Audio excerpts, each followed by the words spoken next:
jumpa saudara-saudariku yang terkasih. Jumpa lagi dalam acara KIKAT, Katekese Iman Katolik, bersama dengan saya, Diakon Joma Masriat. Tahukah kamu siapa itu kardinal? Siapa saja yang dipilih untuk posisi itu? Dan apa saja tugas dari para kardinal?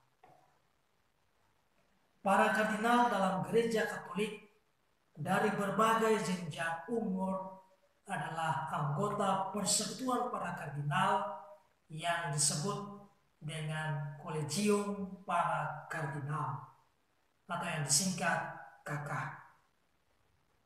Kolegium para Kardinal juga lumrah disebut sebagai Senat Sri Paus.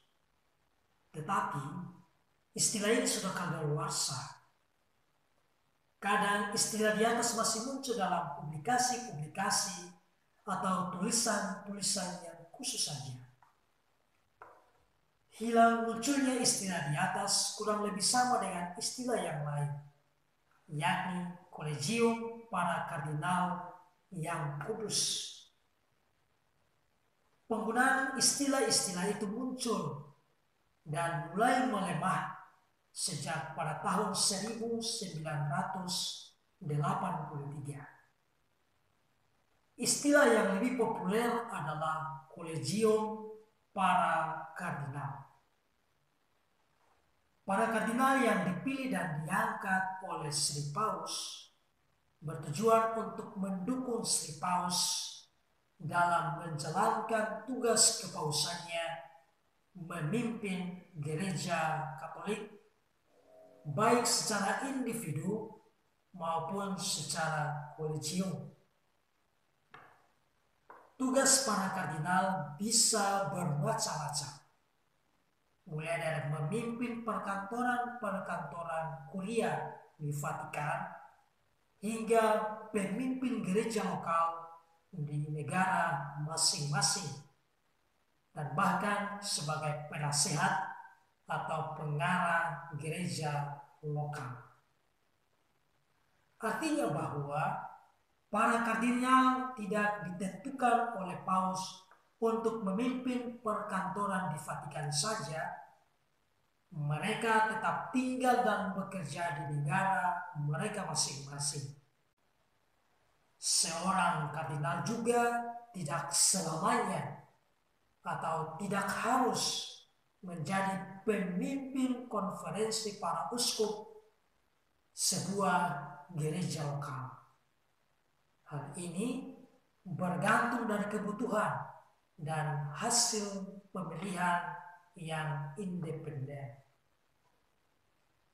Oleh karena pengangkatan kardinal tentu saja sesuai dengan kebutuhan Paus. Pada masa-masa terakhir, para pastor juga diangkat menjadi kardinal tanpa harus menjadi uskup atau uskup agung terlebih dahulu. Mereka itu biasanya memiliki kualifikasi tertentu atau oleh karena jasa-jasa dan pengalaman-pengalaman luar biasa yang dianggap bisa memberikan masukan penting bagi Sri Paus di dalam kepemimpinannya. Selain tugas-tugas di atas, para kardinal memiliki tugas lain yang sangat penting, yakni memilih paus yang baru. Ketika terjadi sedes vacans atau kekosongan jabatan paus, para kardinal sebagai kolegium memimpin roda pemerintahan gereja Katolik.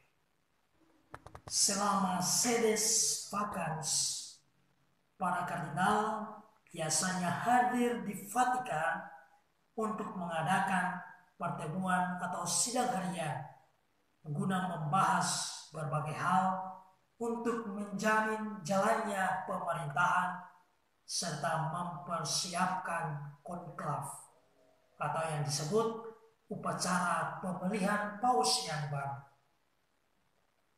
Selama masa ini, mereka tidak berhak menggantikan atau mengubah hukum atau keputusan serta ketetapan apapun yang sudah dilakukan oleh paus sebelumnya. Pemimpin Kolegium para Kardinal adalah seorang kardinal dekan yang dibantu oleh kardinal subdekan. Keduanya memiliki status titular kardinal uskup. Selain kardinal uskup, masih ada lagi dua pangkat lain di dalam Kolegium para Kardinal, adalah kardinal imam dan kardinal diakon. Semuanya ini mereferensi pada kapan mereka dilantik menjadi kardinal. Jumlah total kardinal segala jenjang umur saat ini adalah 215.